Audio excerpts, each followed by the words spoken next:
I still have not any idea what year my goals.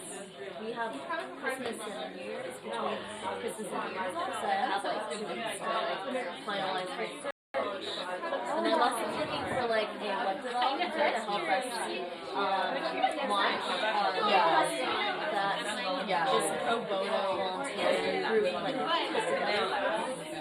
the problem is the design needs to be right, so I'm starting to talk to people about that.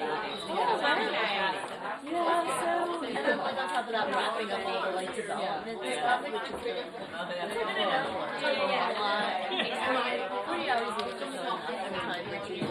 Yeah, because essentially you're kind of like I'll see you okay, so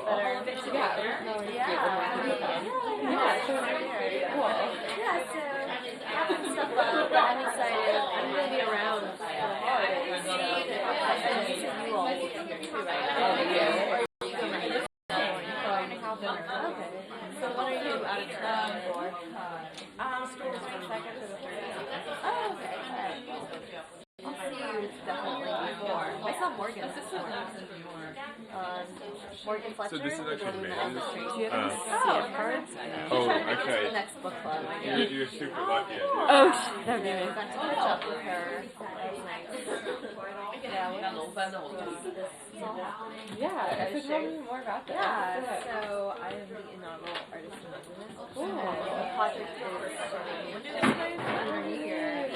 Yeah, so it's actually also like a community project as well, where I am using my influence for do a series of workshops where I'll teach people to do for their own short-term oral history. And then that will culminate into collective oral histories that I will put as part of the display. Oh, wow. That'll be like a review projection, and people can come in and actually go through, and there will be like designed red envelopes. Oh, wow. Oh my god, thank you so much. Do you have stuff on you? I'll tell you the story about that later. Okay. I've never used it. Oh really? Can I format it? Can I format it? Yeah. Exactly. Got it. I mean, it'll make some sense for the people who don't want to do the art making part of it. I think the art making. Yeah. Where the other part is more focused. Got it. Wow, awesome. Is that? There's a ton of stuff on here. Should I leave it? Oh, is there? Yeah. Where you get constricted to that point. Wouldn't mind leaving it. No, You're in all these. Yeah. I guess I did use it. It's that's I love that photo. Yeah. Yeah, don't delete that. No, I won't. Well, I came from my own. Well, I'm fairly sure I have it, so if you run into a situation where you can't take photos because something... I think it'll be fine. Where, you know, they like are Is that just trying to explore Is it? that in a way that's not Right. Yeah, Oh, and like the red wow. envelopes, you're familiar with that tradition, right? Yeah. An elder generation giving it to... So the...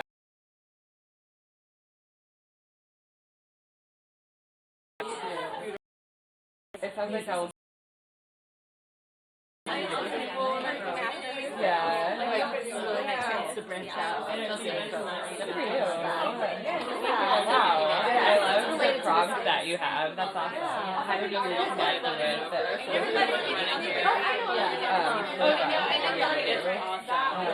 Yeah, because I know how much more it's like you and when they get to I didn't know this is how Okay.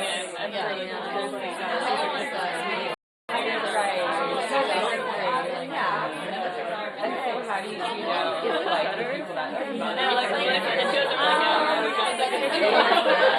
It's where's the sound? Are you recording sound? It's not. It's coming from the I'll go over there. I'm so sorry. No, it's fine. you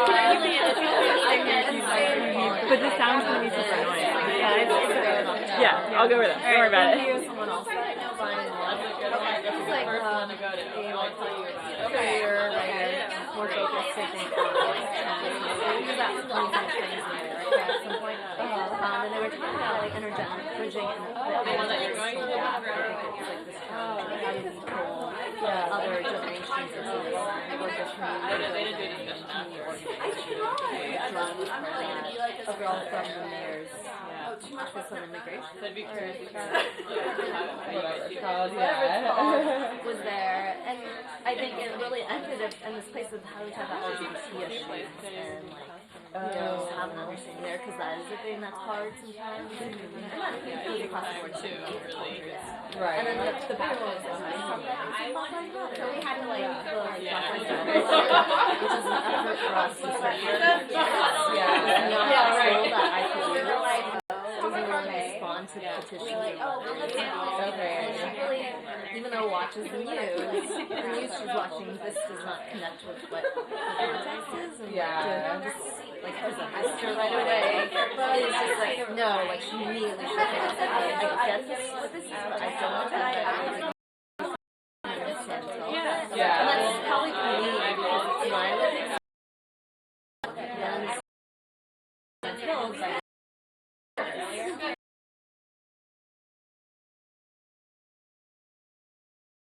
things, if you're sitting close to this camera right over here, just try to lower your voices. We're live streaming from this camera to another location a block away, and we want to make sure that everybody has a chance to listen to what the panelists are saying and to also be a part of the discussion. Thank you so much for coming. I'm really honored to be standing in front of you and to be introing all of these amazing women that are sitting on the panel tonight. This panel discussion and this topic means a lot to me. It was inspired by my grandmother and watching and learning about how she worked through the challenges of taking on a leadership role in a predominantly male-run neighborhood. And I think that we can learn a tremendous amount across generations from the struggles we have overcome in our past to look towards the future, and especially now in this political moment. So today's panel, we're really going to try to create a safe space for regrouping, and especially for the women that make up our community. We want for us to reflect on particular historical moments in our community's past to celebrate the strategies and approaches we as women use to overcome these struggles. And again, I'm really honored to have this incredible group of women here today. And I just wanted to take a moment to thank them for being here and to thank everybody here for being here. We also we want to encourage you to actively engage in this conversation too. The structure of today will be experiences in the neighborhood, and then we're going to have it open up to respondents and Q&A. So just a few other housekeeping things. We have sponge cakes here. Please feel free to take them. They're from a really great bakery on Baxter Street called Gumhing Bakery. We have also just to be aware of the emergency exits in this space because we're gathering here, and in case of emergency, we just want to let you know that there's a door over there, and then we have another door downstairs in the basement that goes out to the street as well. We're filming, as I mentioned, not only for live stream, but for documentation purposes. If you have any qualms with that, try to avoid being in part of the filming perspective spaces. And lastly, we have a hashtag that we want to encourage everybody to use. If you are active on Twitter, it is, you can see on that yellow board up there, it's Ctown Women at Work. So if you do tweet, make sure you use that hashtag. So without further ado, I'm going to turn it over to Lena to start the conversation. And again, thank you so much for being here.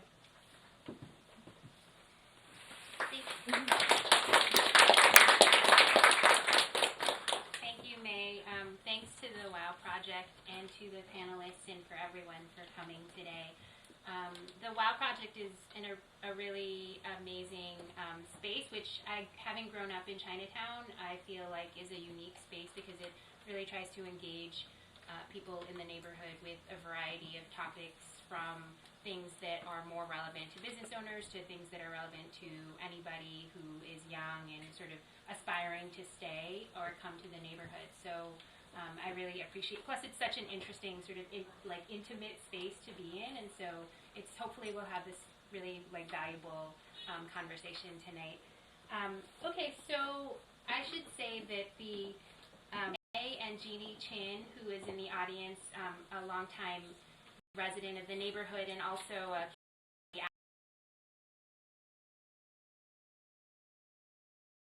and so the thing that I felt like it might be a great group of speakers tonight from really disparate perspectives, some of them with longer years or decades in Chinatown, and some of them with slightly newer perspectives, but all with really sort of valuable kind of on the ground, I can't think of more metaphors, in the fingers in the pie of what is going on here. So again, May has mentioned this, but we asked them to talk about sort of their positionality. So specifically and obviously ethnicity and gender being the two that are the ones that are called up most easily, but any other kind of identity position that they felt like was important to their experience working in the neighborhood and how that identity has affected them. And the second thing we asked them to reflect about is sort of thinking about these sort of key historical, a lot of sort of all the sort of able to presidential election, because obviously my head is and all that, that whole history. For myself, when I finished college in 1970, my mom was a housewife, but I was fairly committed to working because I wanted to get out of the house. I wanted to be a career woman, make something of myself. And after I finished college, a lot of the campuses, recruiters would come to do job interviews. And many of them at that time were allowed to just say, we're only interviewing guys. We're not going to interview women because we're not considering women for these positions. So the women's movement in the 1970s grew up around, where I was, to fight for women's equality, which today, in terms of legal equality, we take a lot for granted now, because even the Title IX in athletics, one of the things I early did was to set up a girls' basketball league in a Chinatown gym, because the boys all had sports and the girls didn't have sports, but we were trying to encourage the girls to be able to play. So a lot of those things have been really accomplished and won over these last many decades. But it didn't happen without that kind of advocacy and movement of women. So on gender, that's kind of a background that I experienced. On race, the Chinese and more broadly the Asian community has been very impacted by how we immigrated to this country. And obviously, whether you were a paper son or how you came into this country and how long you have to kind of pay dues of working in restaurants or whatever before you could do things. Or even back then, my classmates who were international students, they were working in restaurants and working very hard jobs to make a living so that they could just make ends meet. Nobody was very rich that came over from China, even the students. A little bit unlike today. There's an image now of these students from China like driving Mercedes-Benz or something like that. That didn't happen back in those days. The other thing on race, I think, was this idea that the Chinese are model minorities, when actually, and in my experience then working in labor, we're not very model, and we're not like rich, and we're not all rich and educated. Many of us are really struggling immigrants, and it doesn't mean we're not smart, because what I learned very quickly working in the union is that the immigrants, they brought over a lot of knowledge and ability, but they don't speak the language, and then they face a lot of discrimination because of that positionality, as Lena would say, and Yeah, so that's, then the last point I want to make on race is this point about whether we stick in the ethnic enclave, Chinatown, or we try to integrate with the broader American society. And Chinatowns were formed because we needed a place that we could protect ourselves and each other. You read about all the anti-Chinese massacres and, violence. And unfortunately, with this election, we are seeing an increase of incidents and bullying and stuff like that. And so you need to have a strong core in Chinatown where we, defend our culture and our rights. But we also are part of America, and we need to participate as well as make ourselves known and heard and understood in the broader American society. So that kind of takes me into the class issue because, well, first of all, in New York, Chinatown, and before New York, I was living in Los Angeles for 10 years, and Los Angeles, Chinatown, the majority of people in the community are workers. We were cheap labor, or that we worked in sweatshops. And that's somewhat true when there was exploitation, because we're working in all this Ritz bottom, we had contracting factories that did all the mass production. And so because of the layered economics of this industry and the competition among the contractors, some of the factories became sweatshops, which meaning, as we define it in labor terms, there were labor violations, there were health and safety violations and things like that. But on the whole, the workers in these factories were most of them were women. And for the first time in the post-1965, the gender demographics became more equalized. And so after 1965, all these women came into New York and into the other Chinatowns. And the garment industry happened to really need more production. And so the factories and the labor supply really met. And in the 70s, 80s, and even in the 90s, there were hundreds of factories right within this community. And our local 2325 had thousands of workers. So the reason that these workers came into the union was because the union had organized this industry pretty much from top to bottom at that time. This was before major globalization. So most of the manufacturers or designers who wanted a factory to do their work had to find a union factory. And so in Chinatown, then, most of these factories became union. And most of the workers were very attached to the union because the union provided benefits and many services and economic stability and a way to complain, because within the shops, which are a fairly social setting, they could share their experience, kind of gossip about the piece rate as well as their families, and then complain if they had a complaint. And having the union meant they couldn't be punished for making a complaint. So I'm running short on time. Let me see. So these Chinese immigrant women were they taught me a lot in my own experience as a younger woman and as a young mother at the time when I was working in the union. And friends like Alice Ip, who was an organizer, she started in the factory and then became an organizer and then a business agent and officer of the union. We really became our own community. Alice formed a Chinese committee of the Coalition of Labor Union Women, and we really were like a community of sisters. And in 1982, there was a major strike in Chinatown because the Chinese bosses thought they could play the ethnic card and say, oh, the Chinese workers don't need a union because we're all Chinese and we'll take care of you. But many of these workers, because they've already been in the union, they know the benefits that they have. The union was successful to organize those women to fight. And so and that's where I first met the union, was in Columbus Park, and there were 2 rallies of 20,000 women. I was really blown away because the women really came out. And, then the Chinatown women fought for things like daycare. Many of them continue to be active as retirees today, and we really keep in touch.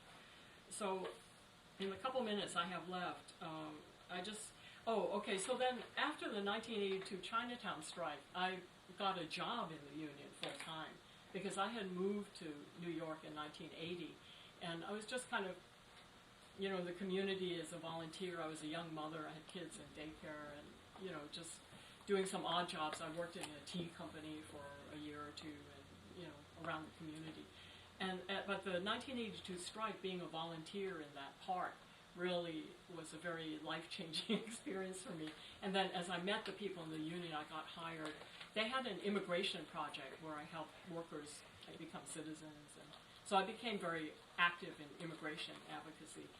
And in the union, I realized that, you know, the union as an institution was very strong because it had all these different ethnic groups of workers with similar problems.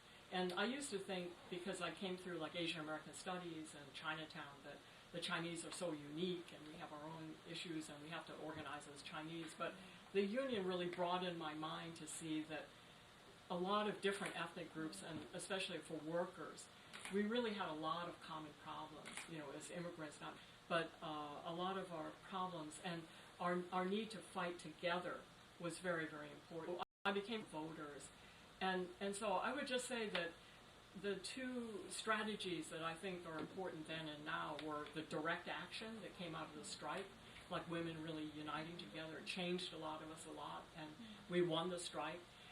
But also combined with political and other kinds of advocacy and working, you know, somewhat inside as well as outside the system.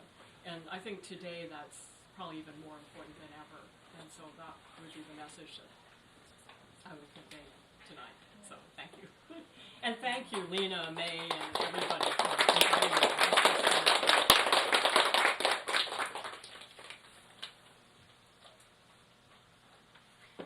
Okay, sorry. Yeah, sorry. Waiting for someone to introduce the next panelist and then realized it was me. Ching-Mei Chen, Mrs. Chen is, well, affiliated with Pearl River Mart. I don't actually know what your official like title is, like owner, founder, owner. So very important to, you know, Pearl River Mart, which many people are familiar, longtime Chinatown and Chinese American store in New York. So thank you. Thank you. Thanks everybody. I'm from Taiwan.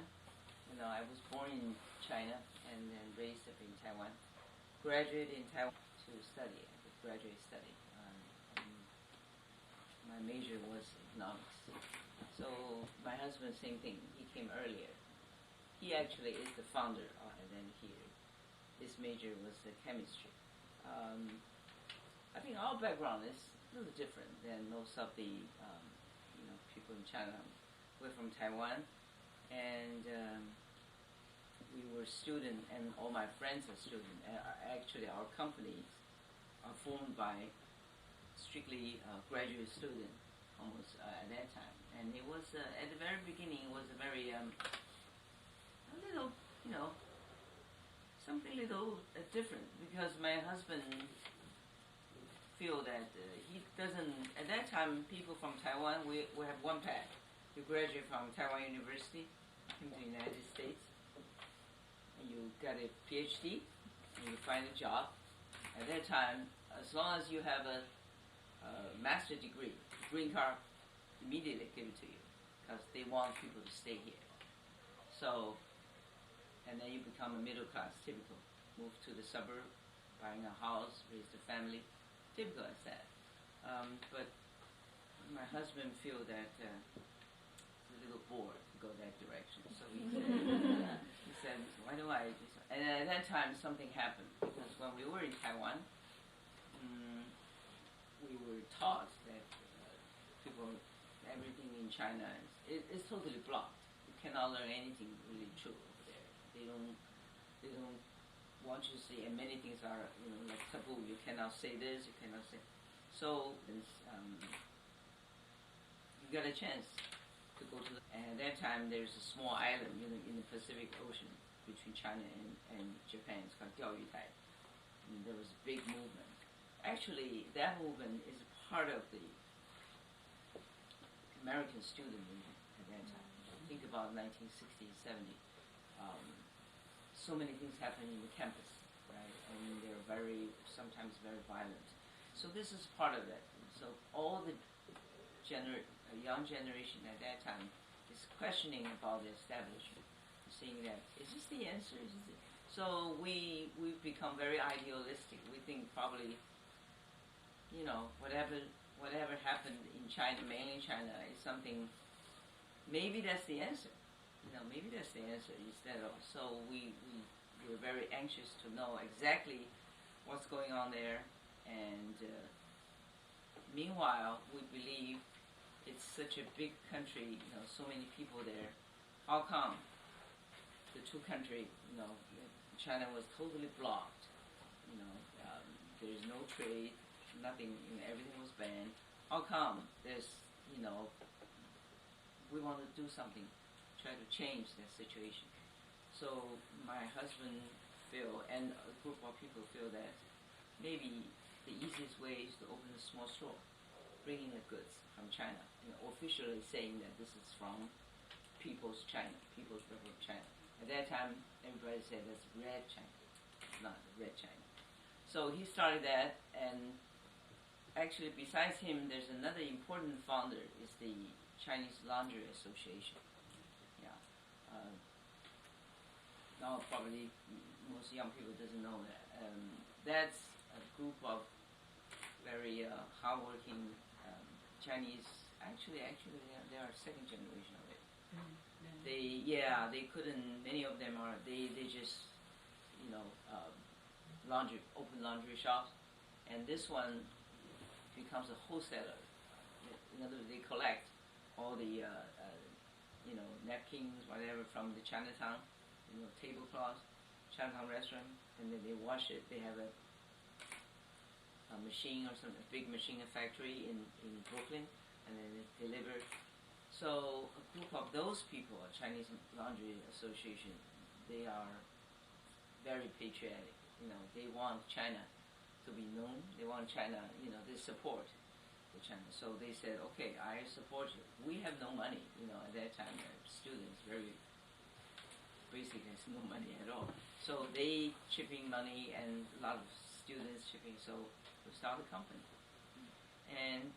But it's a immediate success, not necessarily, business-wise, because a lot of Chinese, Chinatown people, we're at 22 Catherine, near PS1 at that time. A lot of people didn't see soy sauce or, the Chinese cane for such a long time. So almost like in a week, the shelves empty. So it was a success for business. But the most important thing is that people think this is because the media is very sensitive. They know what's going on because Kissinger is doing the, sensitive about it, and they see that store. They say, wow, this is the friendship store. So they all came. ABC, CBS, NBC, they all came. And almost like every day, you see people standing in front of it in shooting. This is the friendship store. Very small, and supporting, openly supporting, the mainland China. So we start from there.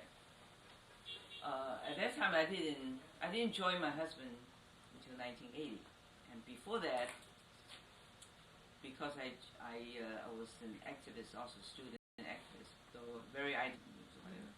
That was toward the left newspaper also. So I was I was writing things, as editor there, and people surrounded me are from either Hong Kong, all activist people, So one of the section is like novels or stories about, and many of them are talking about the Chinese garment factory, the immigrant garment factory, how hard they're working, and remember they saying, there's a typical saying that 手挺口挺, if you don't work, then you have nothing to eat. So I worked there for like two years.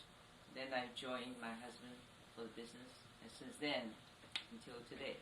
So all my experience with Chinatown is learning from the business. From the business, we were way in 22 Catherine Street.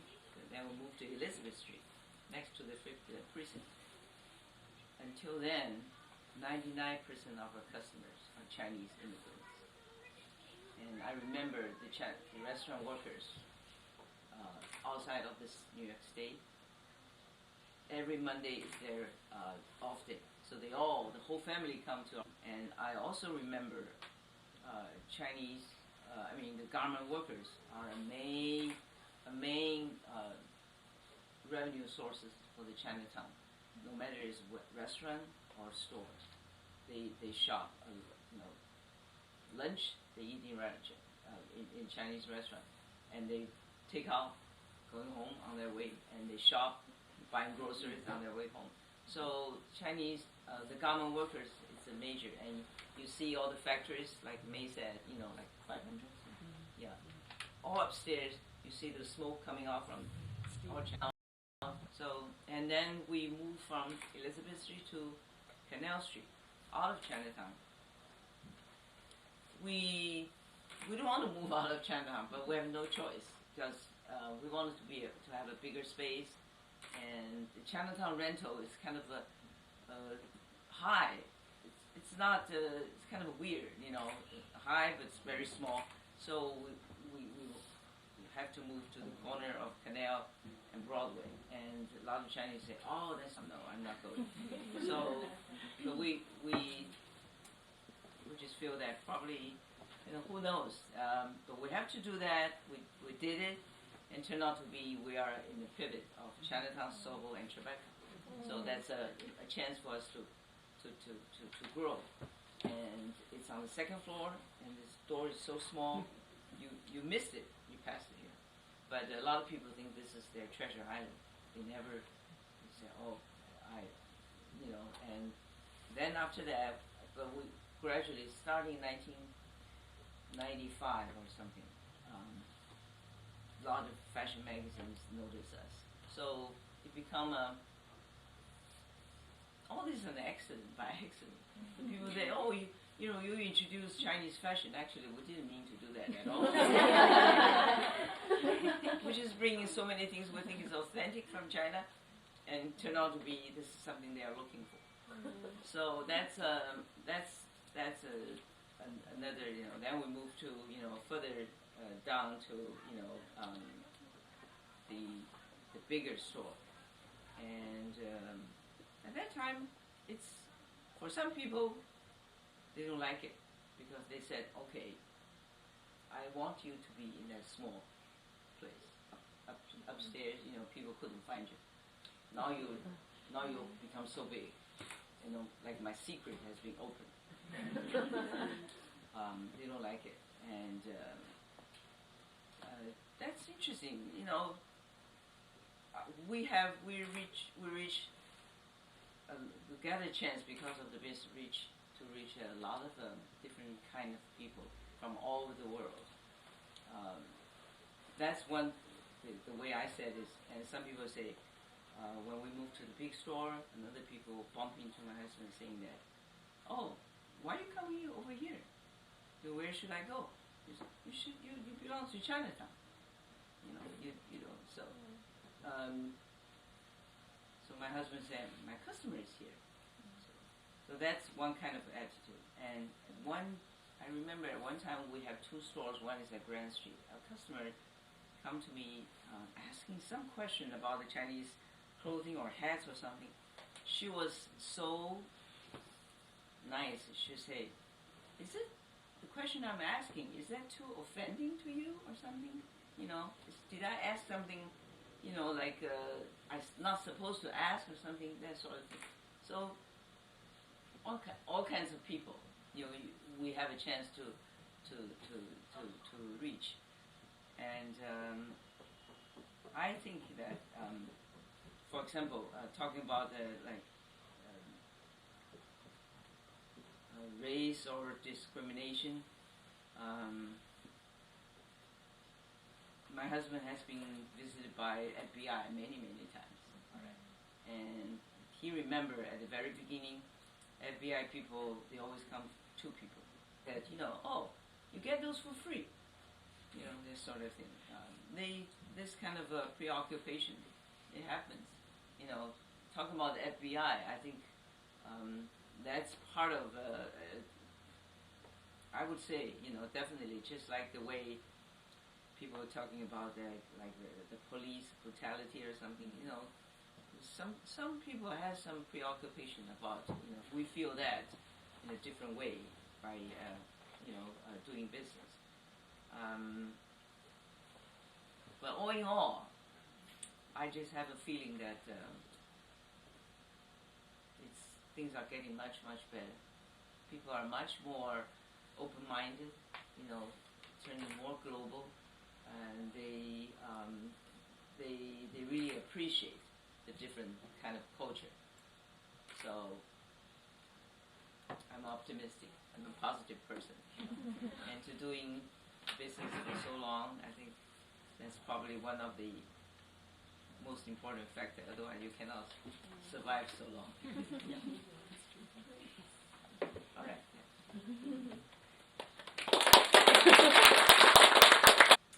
My name is Sophia. I run Bow and Home with my parents, Nancy and Patrick Ng. I'm Sal now because I just got married. But I guess I can give you a few anecdotes and, similar to other panelists, so you can get an understanding of why I came back to Chinatown to run my parents' business. But just a little bit of background. My parents are from Hong Kong, and they met and married here. But my grandfather on my mom's side, he was actually in trade already. So it was a very, I guess, easy transition for my mom to come here and her brother, my uncle, to come here. Because during the 70s, Nixon really opened trade to China, and floods of Chinese people were coming in and starting businesses. And during that time, in the 80s, Chinatown was still a pretty dangerous place. Mrs. Chen mentioned saying that the FBI visited your store, but gangsters visited our store. So my parents thought that it would be a great idea to move us out to New Jersey. And that was during the 80s and the 90s. And I think I see women, especially women in business, in a different perspective, because my mom is a very powerful woman in this community. Powerful in the sense that she has a very successful business, and she is pretty much the matriarch, and and she runs a business with not only passion but also with integrity, and I think a lot of people and my customers really value that. And so I was brought up with a very the sense that women can do this. I've never thought that women couldn't because of my mom, and my grandmother was also a very strong woman as well. But I think during that time of living in New Jersey and commuting to New York to work at the store and to go to Chinese school at the CCBA, I think people of that generation, like second generations, because I was born here, right? So I think a lot of my peers around that time, and maybe today, had that identity crisis thing. Am I Chinese? Am I American? And I've often used this anecdote where I was in first grade, and I had a birthday, and everybody was supposed to bring in something for the class to share. Not like today, you can't even bring in peanut butter, but we had cupcakes and stuff, right? But my parents, they were working, and so they didn't bring anything, and so they thought, oh, we own a supermarket. How about shrimp chips? So we passed out shrimp chips, and I was in first grade, and my classmates were like, oh, what is this? What?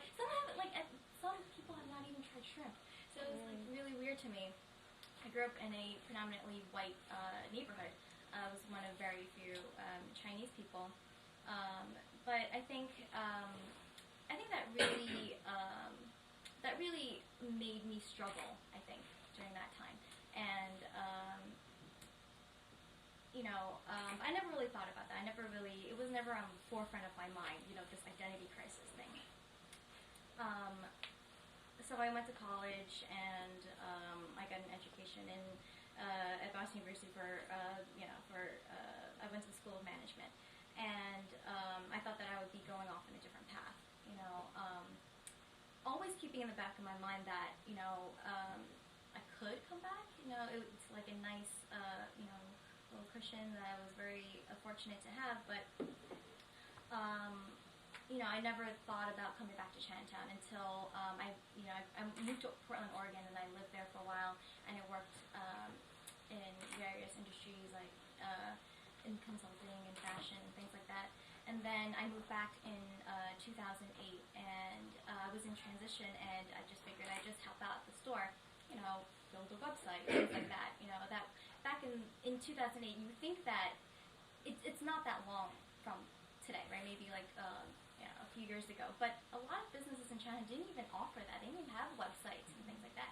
So it was kind of a new thing to have a website. But just from being back in the business, I thought this is great. I can really help my family business and then go off and do something else. But during that time, I felt like a lot of people, my parents and my customers and everyone else was like, this is it's so great that you've joined the family business again. It's so your store is my mom shops here, my aunt shops here, my grandma shops here, everybody shops here. And I thought that's really great, and that's really wonderful. And I started learning a little bit more about traditional Chinese medicine, because our store, if you've never been to our store, is we lean towards more traditional foods, Cantonese style foods, and we don't sell like fresh produce or meats and things like that. And people come to my store for herbal medicines mostly, and for hoi mei, which is like dry seafood goods. Because that's really a key staple in our Cantonese cooking, in our diet. So, and I noticed that when I was walking around other businesses in Chinatown, they offered the same thing, but not of the same quality. And so then I began to realize that, I understand now why, we've grown to this level, because of the authentic goods that we carry, and we just, do business with integrity. So when I fully committed myself, probably maybe a year after, and I was like, this is what I really want to do, because I noticed that a lot of my customers' children, much older than me, they didn't really speak Chinese or understand how to cook with ingredients. So, and me, my grandma lived with me, and I speak Cantonese fluently, and I speak Mandarin adequately. But I was like, well, this is so niche. I mean, I could really, really broaden, this horizon to people like myself who maybe have not really have eaten Chinese food, but have not really understood and why we cook for certain seasons, and why we eat certain things and drink certain things, to tonify the spleen, and what is that good for? Things like that. So, I spent some time going to the School of Traditional Chinese Medicine. It's in Mignolo, but a lot of stuff happened with my family. A lot of like a few deaths and things like that I don't want to get into. But so I stopped. I stopped going to school, and I really focused on establishing myself at the store. And I think within that time, I think a lot of people were skeptic of me. They're like, oh, she's just going to be here for a while. Because nobody stays. Nobody stays. No, ABC has ever really taken over a business and really 100%, And I'm still not. But they were skeptics, and they said, she can't do it. My employees have been there for many years. They used to call me things like little girl, like meme or like a muy, you know, it's a little, things that they do to discredit you. And I think it comes from being in this culture of a male-dominated society to a certain degree. Or it could be that maybe they just figured it was nepotism or something, that I was their boss. I don't know. But, you know, these certain things are, that I've noticed are barriers to entry for maybe women or people like myself to have a business in Chinatown. And I would say to them that just ignore it and find your own path, right? But I feel like a lot of businesses in Chinatown are mostly just first generation, and there's a stigma, I guess, when it comes to owning a business in Chinatown, that it's like possibly like, you know, maybe just like a stepping stone to get somewhere else, or maybe it's you know, just a short means to an end, and then my children would go and be lawyers and doctors and things like that. And I feel like that's still very relevant to today. You know, because my parents or my dad especially, is so active in the community, in CMP, CPC. It's basically like community organizations that help with training new immigrants on teaching them like certain vocational skills and stuff like that. And because we're so active, people have really noticed me and my work that I've been doing organizations. CPC, which is Chinatown Planning Council, has staff maybe that are ABCs or that are American-born Chinese, but not necessarily on their board, because there's really not a lot of people that really come back and engage in community affairs. And I think that is something that, you know, I hope I can inspire other generations, you know, our generation, to come back and really participate, because it's great that we have these discussions and these panels, but it's another thing to real time out there and to, you know, Chinatown has not been as, you know, as economically thriving as the other Chinatowns, Flushing and Brooklyn, and that's because a lot of, you know, governmental policies, like, you know, that were in place, like just like parking and things like that. Parking is a huge issue. High rent rates, not enough low-income housing, a plethora of issues that I feel like if we were to really put a voice to maybe our parents who don't have that language barrier, then we can really make a big influence in Chinatown. I think it's not my time. Oh, yes. Thank you.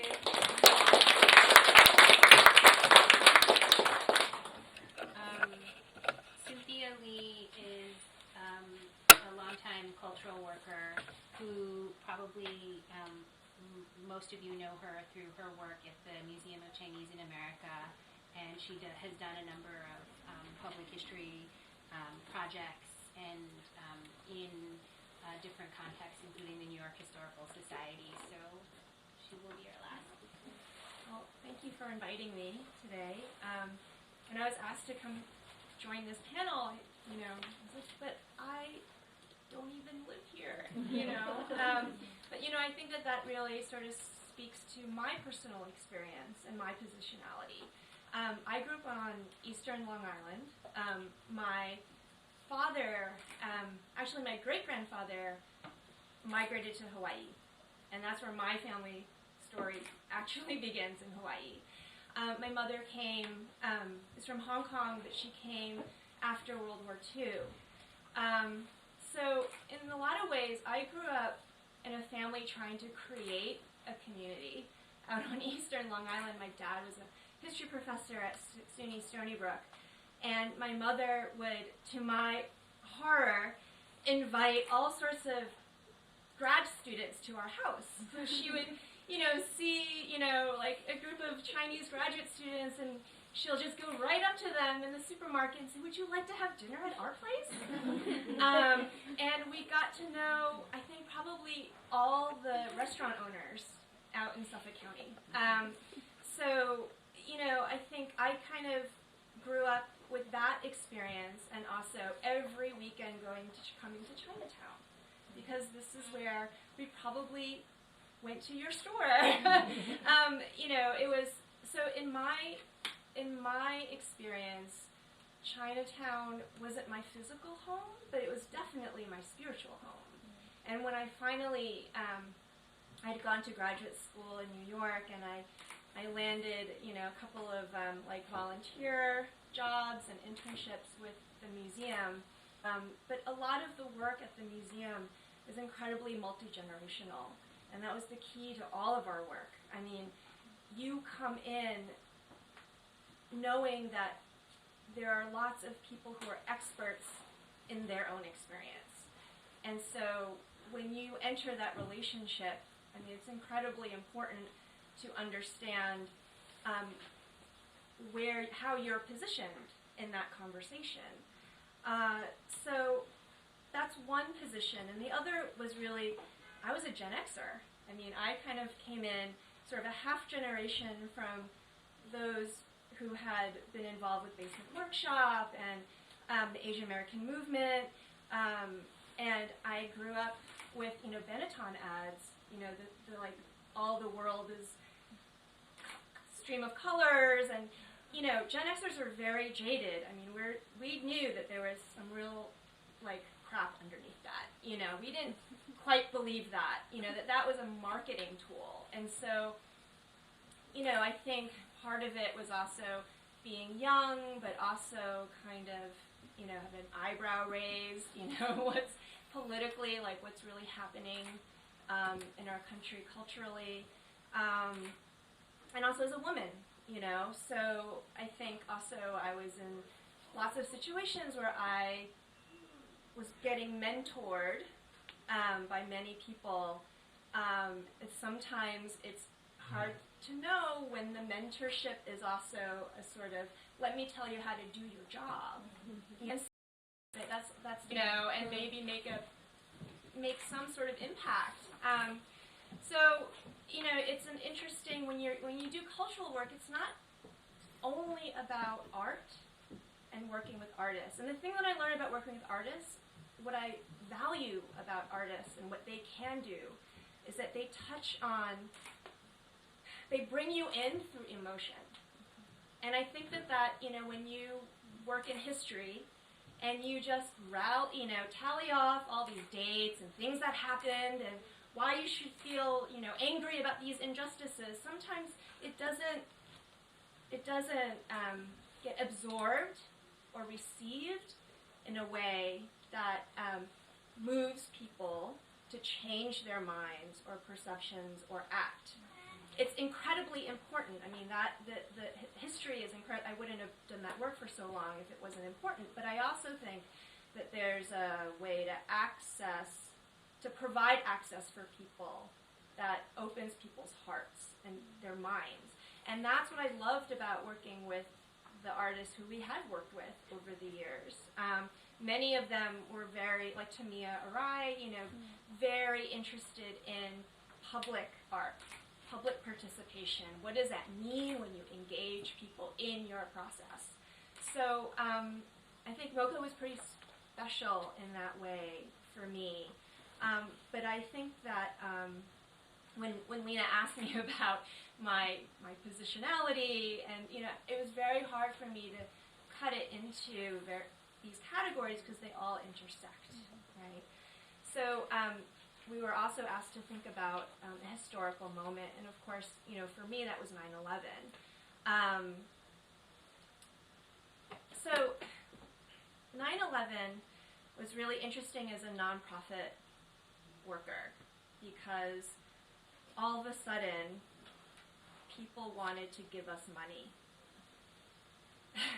I mean, and we all had to figure out a way to justify them giving us that money. And as a cultural worker, the problem was all these funders wanted us to translate our work into economic recovery projects.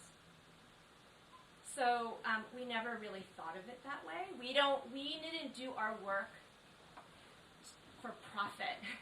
We didn't do our work to bring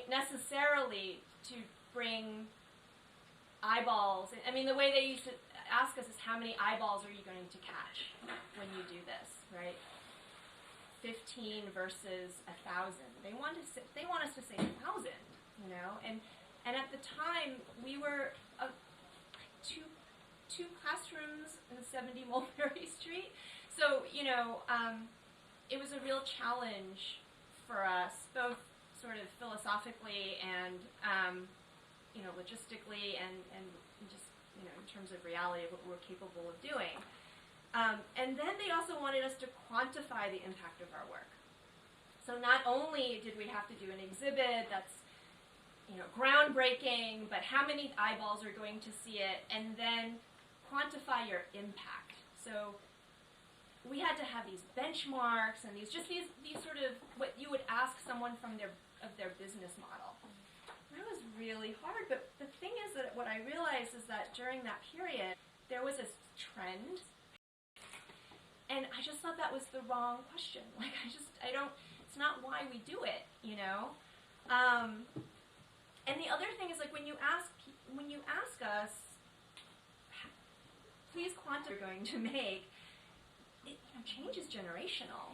I mean, it can be slow going. It can be excruciatingly slow, you know, but transforming people's perceptions and priorities, you know, it doesn't always happen within a funding cycle. And so that was very frustrating. The frustrating thing was that it wasn't just about the funding that we were being asked to chase, you know, post 9/11, but it was how we were asked to operate moving forward. And so that, you know, that has just sort of something that I've been seeing, you know, that it's gained momentum, and it's not just, you know, our organization, but many others end up having to think that way. And when your big funder is, say, you know, Citibank or Chase, you know, their value system isn't necessarily your value system or what you're trying to do. So it makes it really hard. I mean, I think in this day and age, for nonprofits, it's just very hard because we have to chase that corporate money. What did I learn? I learned to document our work, our community, because if we don't, who will? Right after 9/11, we realized that there's a lot of baseline information that we just didn't have. You know, like, how can I compare what happened after 9/11 when I don't know what the numbers were before 9/11, you know? And we knew that our community had needs even prior to 9/11, you know? So that, you know, I think I encourage us to keep documenting. You might not necessarily know what it's for today, but believe me, in like 25 years, it's going to be so important, or even 10 years, you're going to realize. And place, you know, you know, it just and this is not just with 9/11, but like over the years, having the privilege to work here, place and all things tied to it is so important. It gives us a feeling of belonging and safety, but it also, I feel like, needs to have room for the soul of the past and the energy of the future. And I think that that's, when we talk about change, a lot of times we don't leave room for the soul of the past. And I think that these are the things that tie us to one another as well. And I think moving forward, if we're going to have any kind of movement, political movement, you know, we need to be tied to one another. And I mean, this might be a strange analogy, but I think about human need to be in nature. The human need to be in nature, when you go, let's say, on a mountaintop, or, you know, in a hike, or you know, there's this, I think there's this need that each and every one of us have to sort of connect, right? To connect to our environment, to remember that we're just this one little piece in something bigger and greater. And I feel that way about community. I feel that way about place, you know? I think there's something to it when you can come into a neighborhood and feel, like that feels good, you know? So, their relationship to New York, to America, they were these, you know, they were place markers, but they were memory markers, and they were also identity markers. And I think that there's something about place that we have to cherish, you know, that buildings aren't just buildings necessarily, but it's what they mean to us. You know, a lot of people we interviewed, you know, talk about how it impacted them because, you know, it might have been one of the few, like, New York landmarks that they visited when they came here. You know, many of us don't make it out to Statue of Liberty, you know, but, you know, they have a picture of themselves, like, up there, seeing the city, you know, and, you know, I mean, the people who we interviewed afterwards were, you know, residents of Chinatown, you know, so I thought it was really poignant that a place, you know, these buildings brought up memories for people about what New York means to them and what it means for them to be an American. And I think that those ties, you know, that's kind of what I think cultural workers do. Like, it's not, I think a lot of times people think, oh, it's just painting a picture and putting it on the wall and make your room look nice. Maybe it brings back a memory. But I think it's a process, and I think it's about relationships. And the other, you know, one other big lesson that I learned, because after 9/11, the museum actually did get a pot of money, and we expanded to Center Street. And that was a big shift for us, and there are definitely moments that we didn't know whether or not we should do it, because we knew that it would.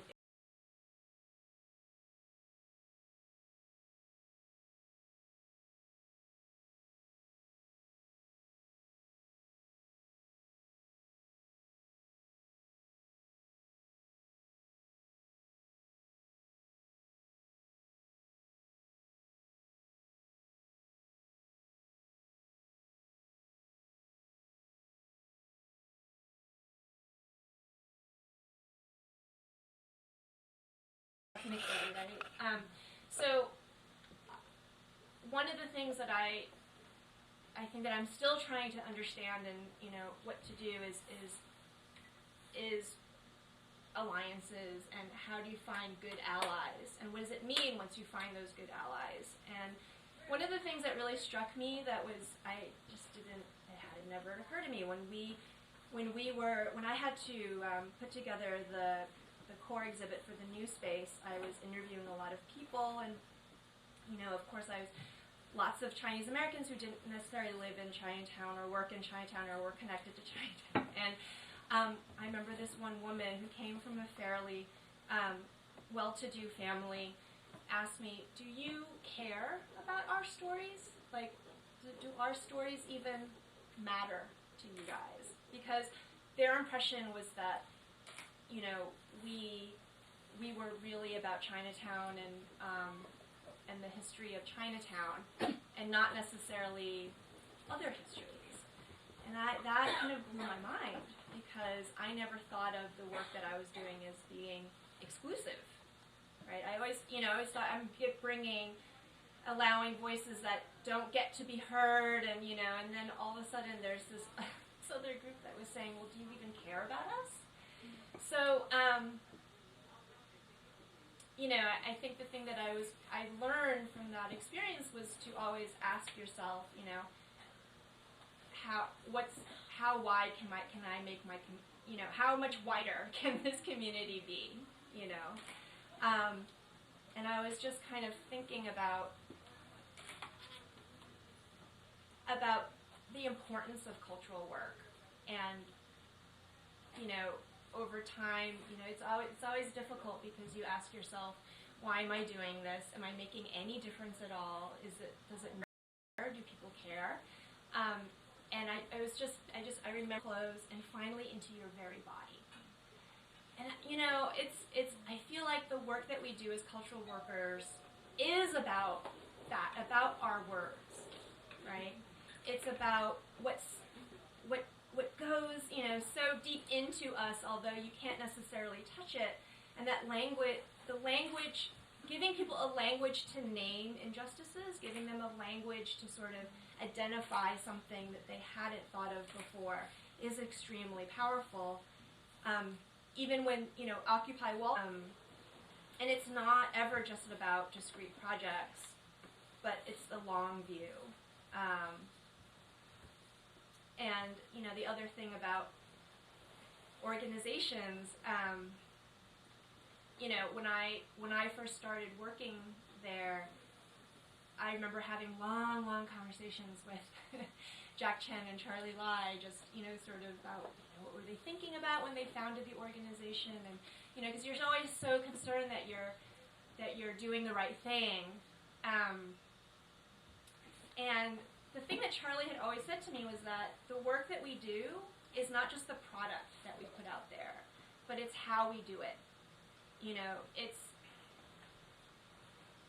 It's the people, and I realized that, in the late 90s, there's no such thing as, like, administrative arts management. Like, you couldn't get a degree in arts administration. Like, that's, there was an organization that you were interested in, you walked through the door, you introduced yourself, you said, can I help you?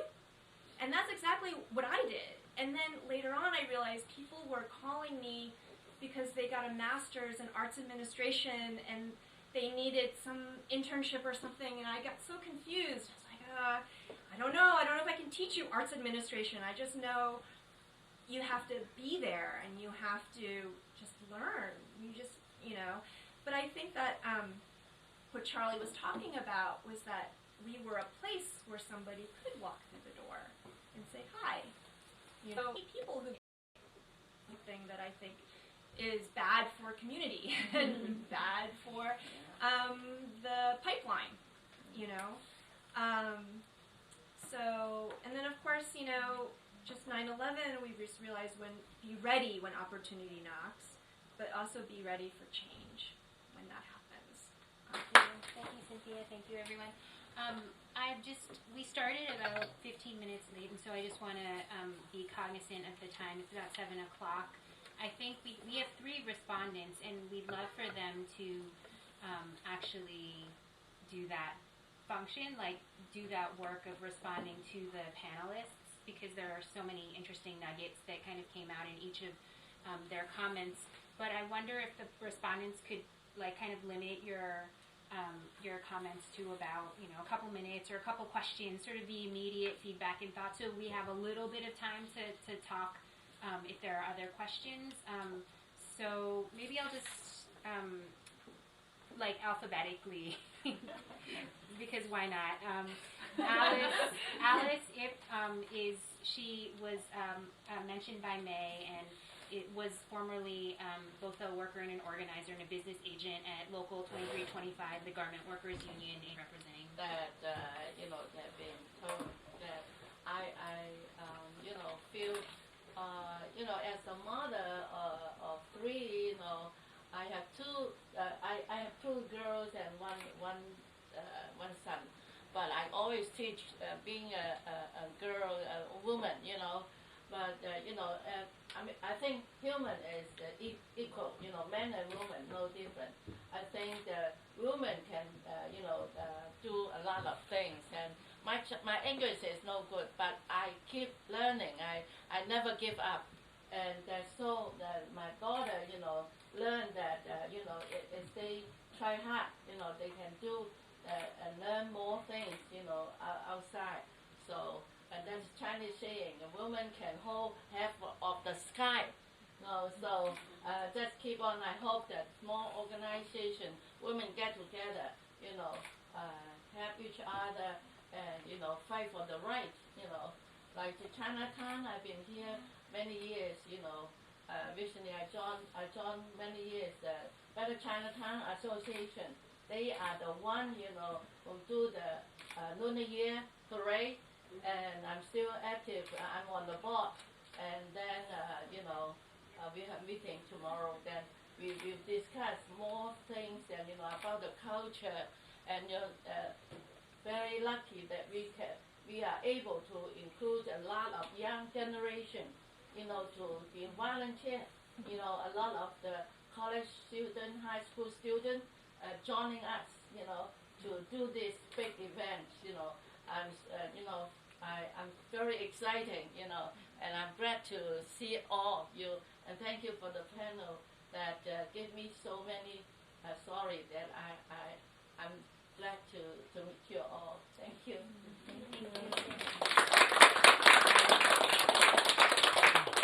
And Liz Ouyang, who is affiliated with OCA, is going to speak next as our respondent. Well, I just think that a lot of what you said really germinated. I think, watching Chinatown change and being able to be on top of those changes to save the community, I think is really key. I think gentrification is a huge issue right now and a threat to the community. And I was, amazed how many times I shopped in Pearl River, and I didn't know the history. And knowing the history, makes me even that more fond that I went there. And for the same reason, for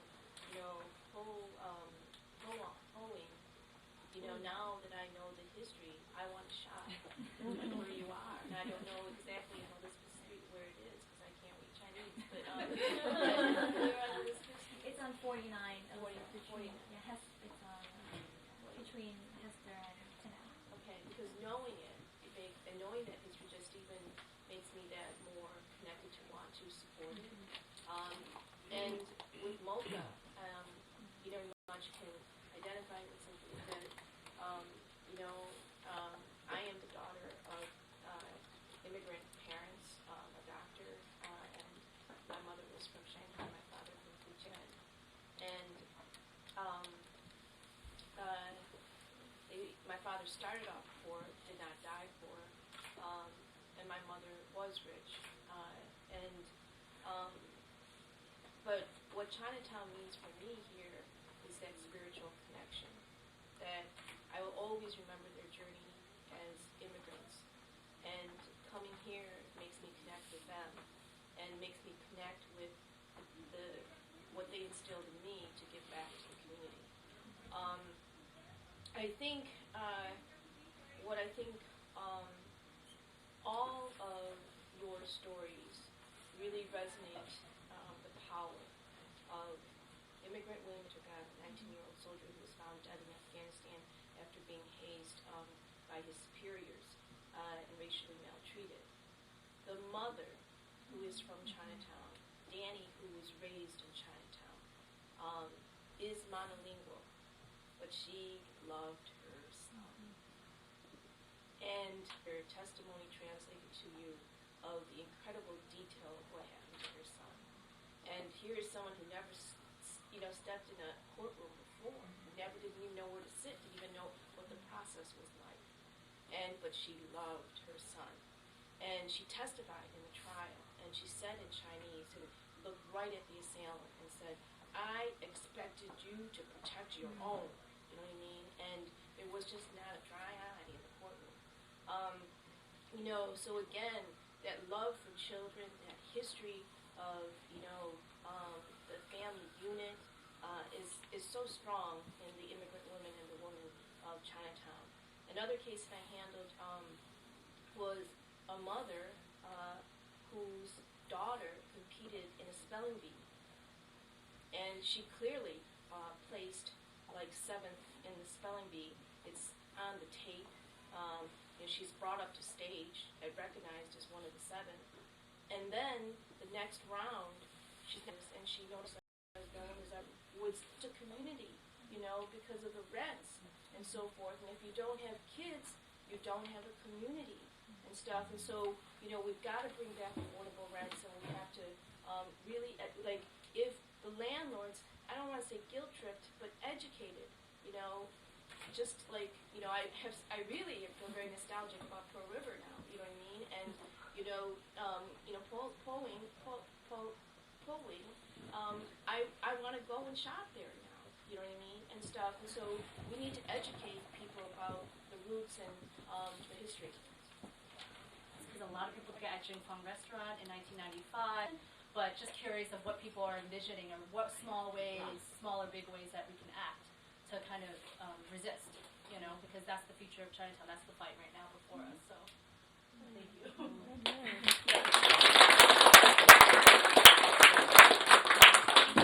So we, along those lines, I think also, Betty, your question can start us off on the sort of question-answer period, which will be a little bit abbreviated, but we still want to have somewhat of a, you know, back and forth. We'll ask that question and ask the panelists to reflect what can we do in the face of all these things that you've been raising specifically.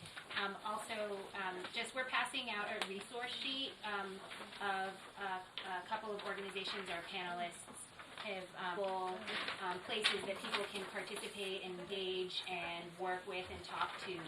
So, but other than sort of looking at the sheet and maybe reaching out to the organizations or asking questions of them, maybe I'll ask the panelists to reflect on what we can do, like what kind of strategies, what kind of practices, what are some sort of actionable steps that people can take who are concerned about. I mean, a running thread is like this like thinking that, you know, how do we sustain community? This community has been here a long time. It's really diverse. It's really diverse in its politics. Its history is really sort of kind of complicated. But, you know, there is a feeling that people want to preserve something, not just the spirit, but also the people who are here. So what do we do? And from our various positions as, you know, union organizers, labor organizers, cultural workers, nonprofit workers, participate in the sustenance of this community? Well, I mean, it's actually seen that as Asians, and historically, you could say from left to right, central, everything is to keep organization going and for young people to engage in organizations. Because I'm really happy to be here because there's so many young people. You know, that's good. Did anyone want to respond to Betty's question, and then we'll take a couple more? I want to ask the question.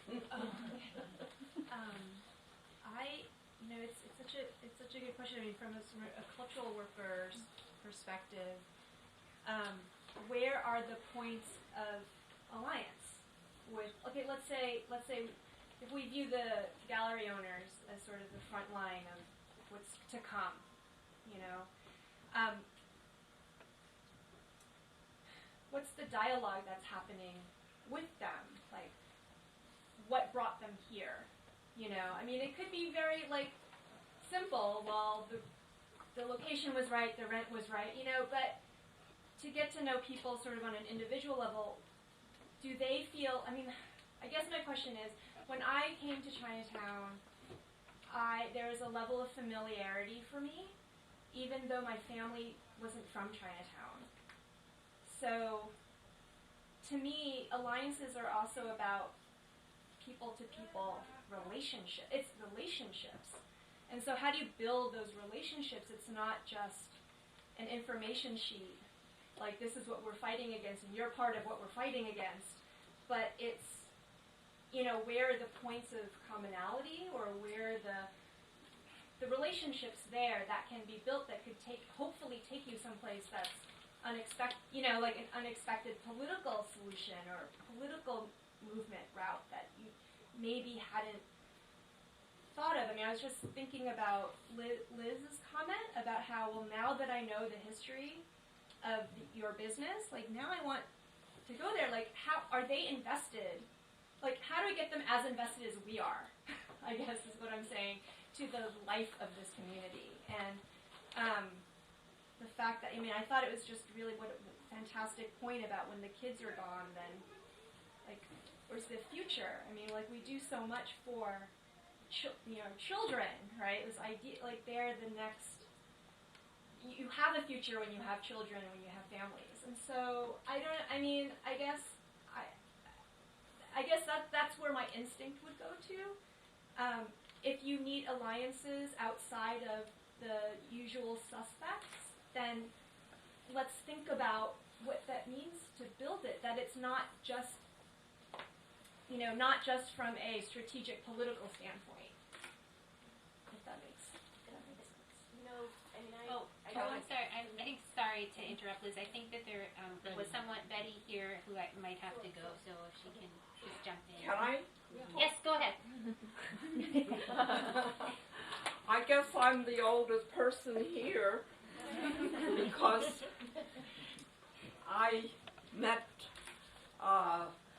May when she was at Yale College and I was a professor at City College, and I went to talk and I met May there. And Mrs. Chen, I went to Illinois I graduated in 1948, and you didn't go until 1960. But one thing that I do want to mention is that the community is getting old, and I'm already in my 90s. So there's so many problems with the old people. And I think everybody here is young people. None of them are as old as I am, and there are many more that are much older. So I think you have to think about something about the old people. And now I have to go. So I will leave now.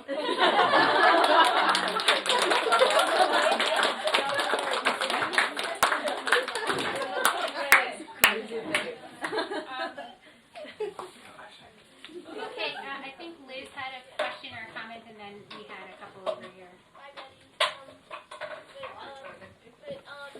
Yeah, I just want to respond to that. I think we got to learn from certain models. Something like the Hasidic community. Power to them. In Brooklyn, what they do is, if a house goes up for sale, they piggy their money, the community, together to buy that house. You know what I mean? So, they can then rent or sell it to a member of their community and get the money back over time. Do you know what I'm trying to say? And stuff. And so, it's something along those lines that people really need to canvass this area and just, educate the landowner and just say, look, if it ever does go up for sale, would you let us know first? You know what I mean? And stuff, and give us an opportunity to organize and to, raise money and so forth and so on. You know what I mean? So, it's literally, going door to door and educating. But the second thing is the parking. The community should be up in arms, demanding that these parking permits that are given to judges and to other people, go to the community. You know what I mean? To free up more parking, because you free up more parking, you will get Chinatown revitalized again and stuff, and then we are stronger economically to have more of a say in different things. But those are two of the things I think are really critical. Okay. Yeah.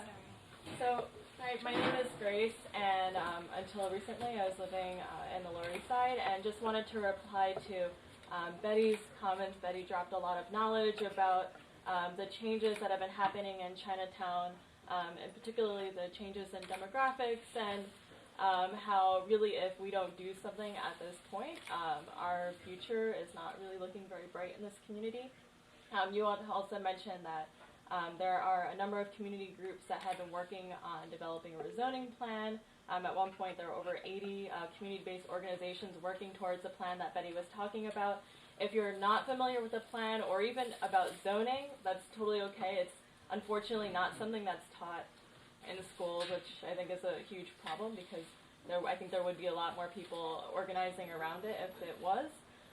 But there is an opportunity to actually learn about it on Monday.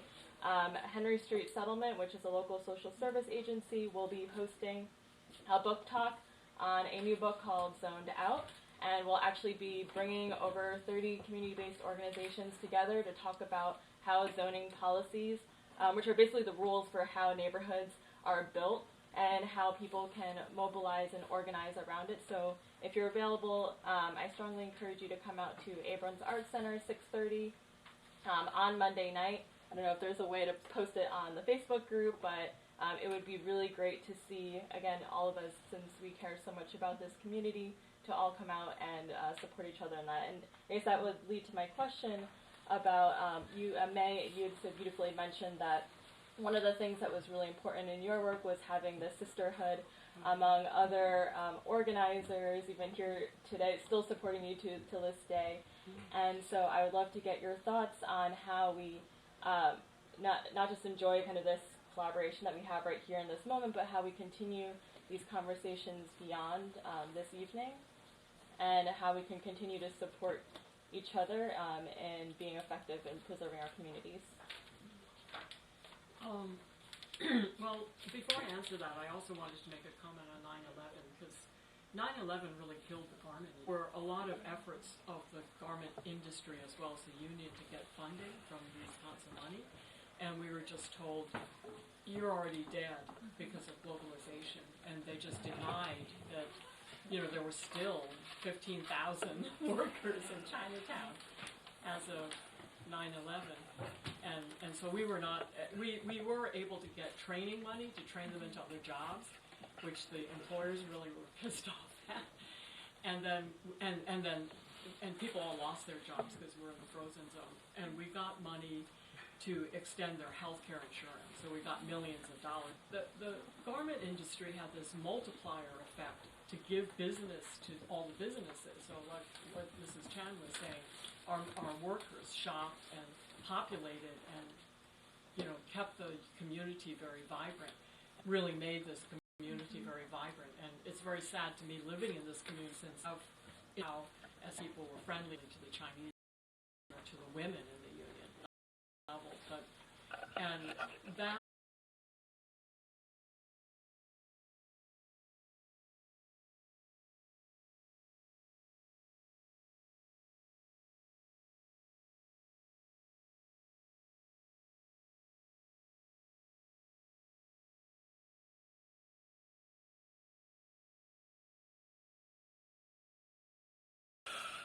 a lot of buildings in Chinatown are not Chinese owned anymore, not like it was 100 years ago.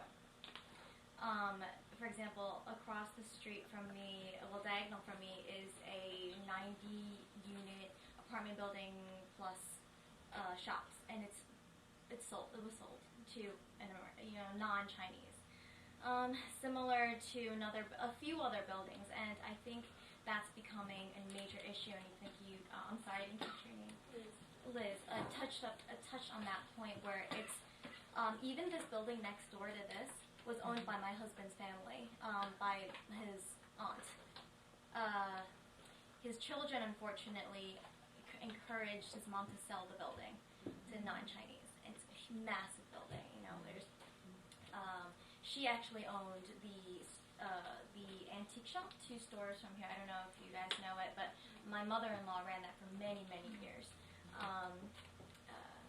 But unfortunately, they don't own the building anymore, and she closed it down. Similar to on Elizabeth Street, there's been so many vacancies on Elizabeth Street, on Mott Street, and a lot of these owners of these buildings are just waiting us out. They are. We've inquired. Even it's incredible. The store next to us is actually becoming an art gallery. It's a 2,000 foot. It's massive art gallery. I could not believe it. I could not believe it. But it's here, and it's real, and it's difficult for us to stay in business when our rents, I don't own the building, I wish I did, but our rents are enormous. I don't even want to tell you, it'll scare the Jesus out of you, like how much we pay in rent.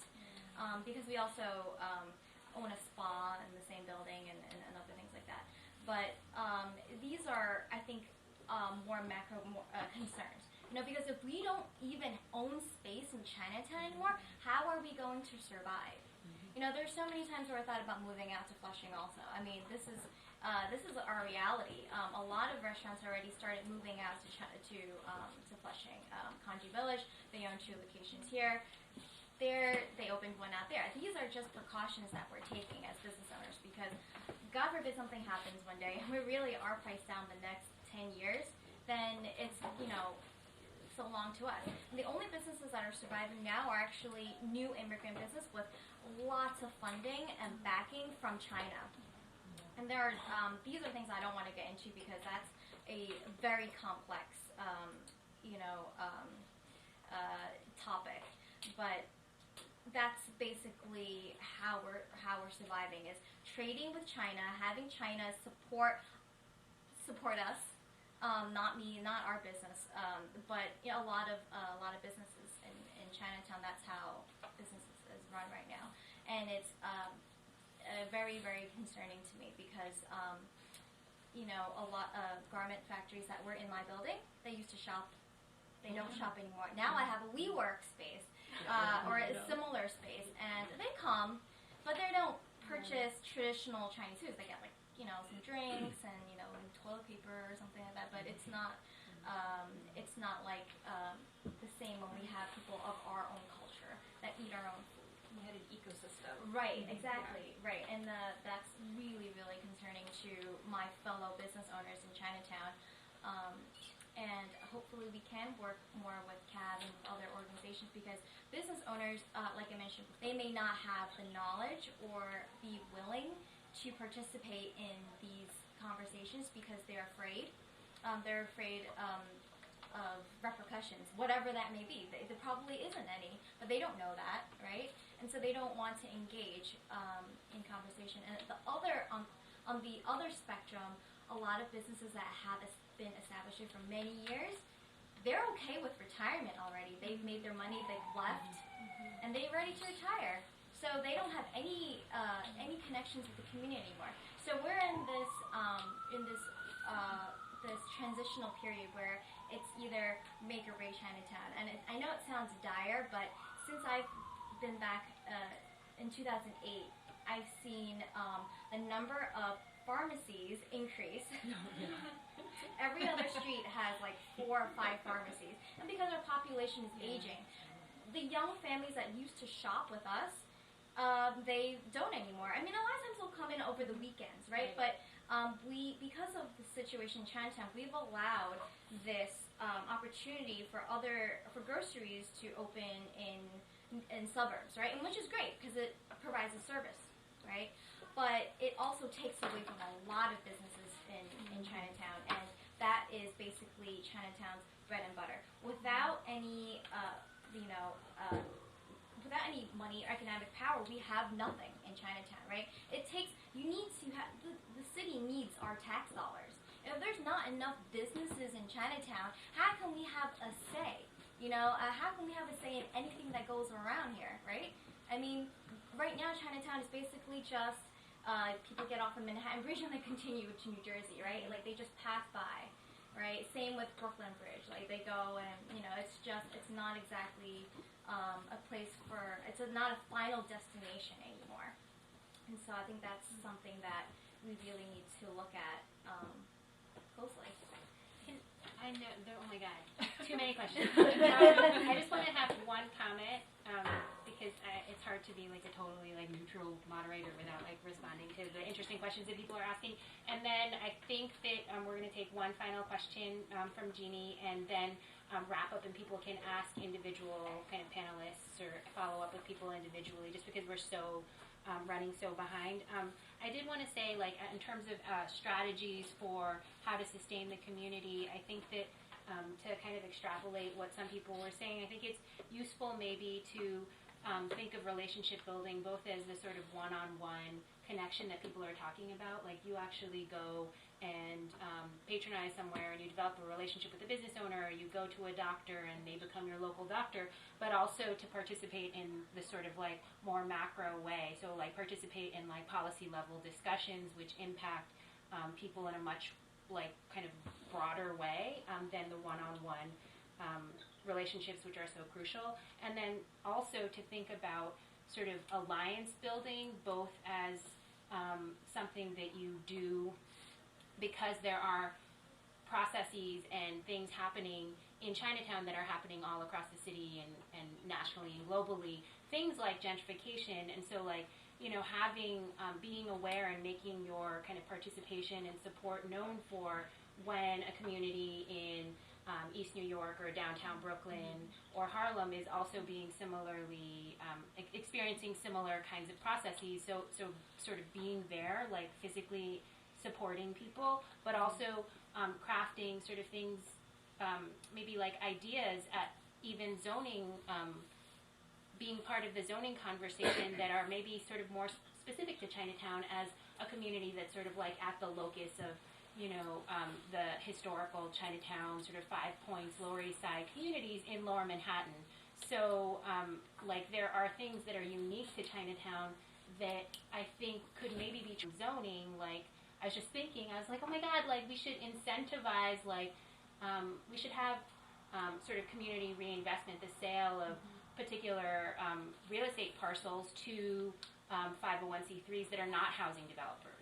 You know, maybe like also cultural organizations, maybe community-based organizations, and how do we do that, and how do we sort of make that argument about specificity in a convincing way that doesn't sort of disregard the alliances that we kind of keep to more generally. Okay, I could go on for a long time, and I apologize for doing that, but one last comment or question, and then I might go on for a long time also, but I just want to add to the conversation about building community and organizing what you were saying about the traffic after 9/11. Everything was frozen below Canal Street. That severely impacted all the businesses down here, and the residents around Chinatown, the huge complexes like Confucius Plaza, Chatham Green, Chatham Towers, and Southbridge, and also Smith Houses. All of us organized after 9/11 to reopen our streets and to make a lot of noise. So I think that was part of the process. And the city basically took over. It was a land grab. The police department and the courthouses, they had a land grab, and that was to send all their private vehicles, commuter vehicles, into the neighborhood.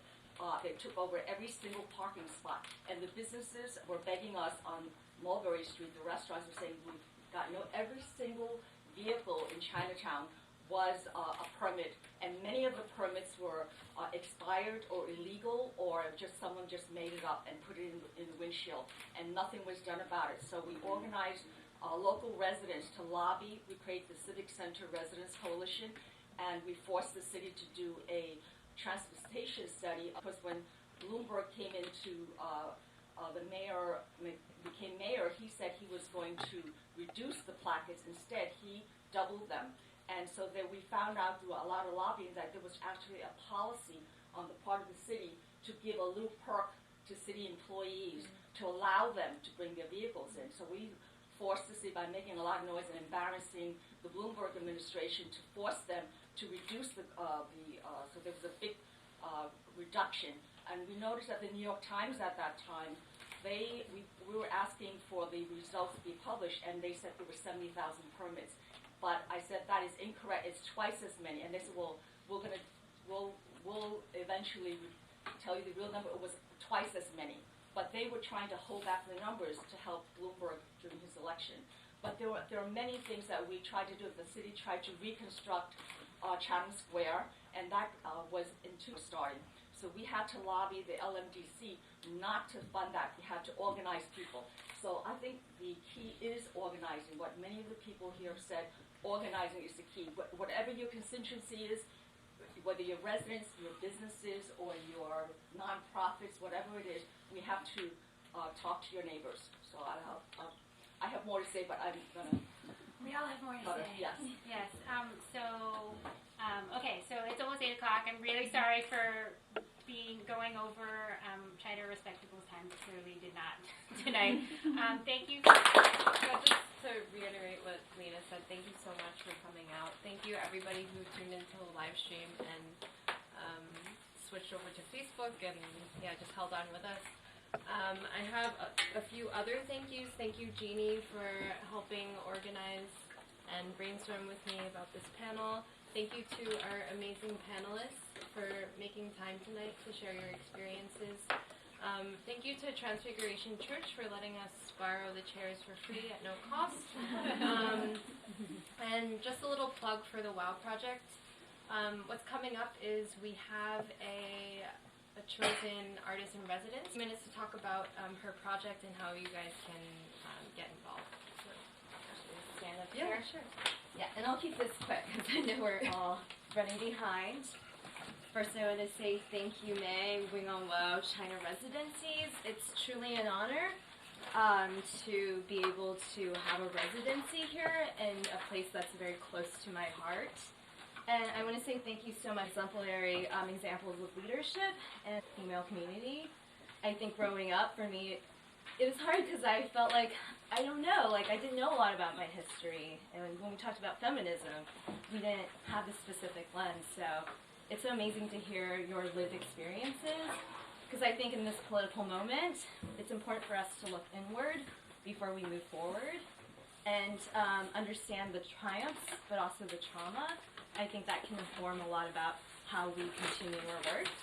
And with that said, I'm going to speak about my project that I'm doing for the Lunar New Year residency. So for me, my idea is really centered around intergenerational exchange, and that for me is represented by home balls. Growing up, I always received these from elders in my family, and it was always sort of a gesture of goodwill towards my future, because you know, they give you money, right? So it's investing in your success as an adult. And once you become that adult, you give back to younger generations.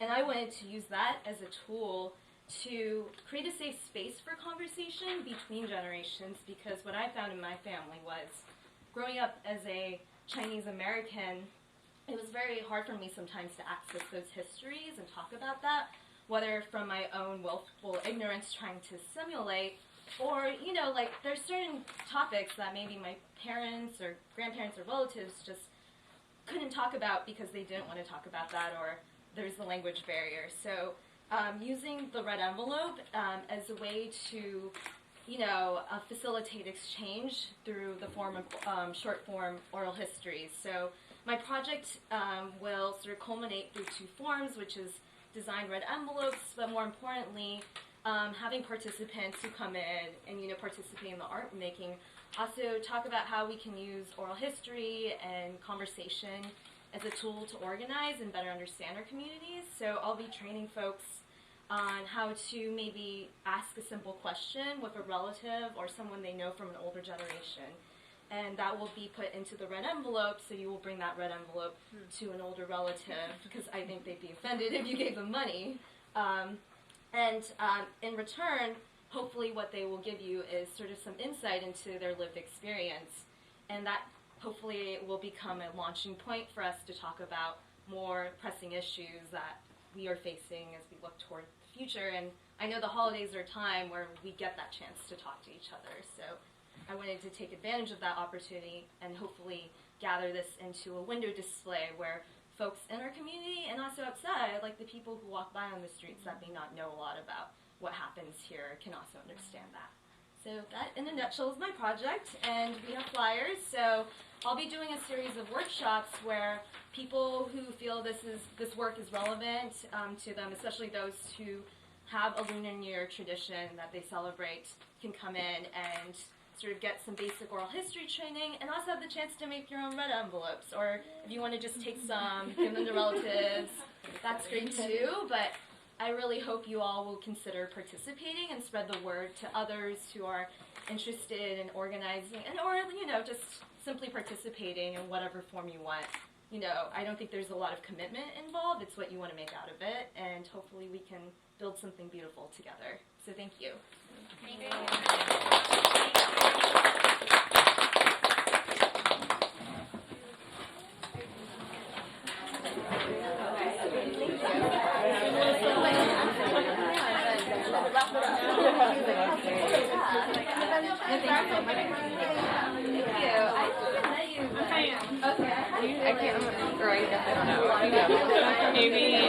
through email, but we haven't met in person.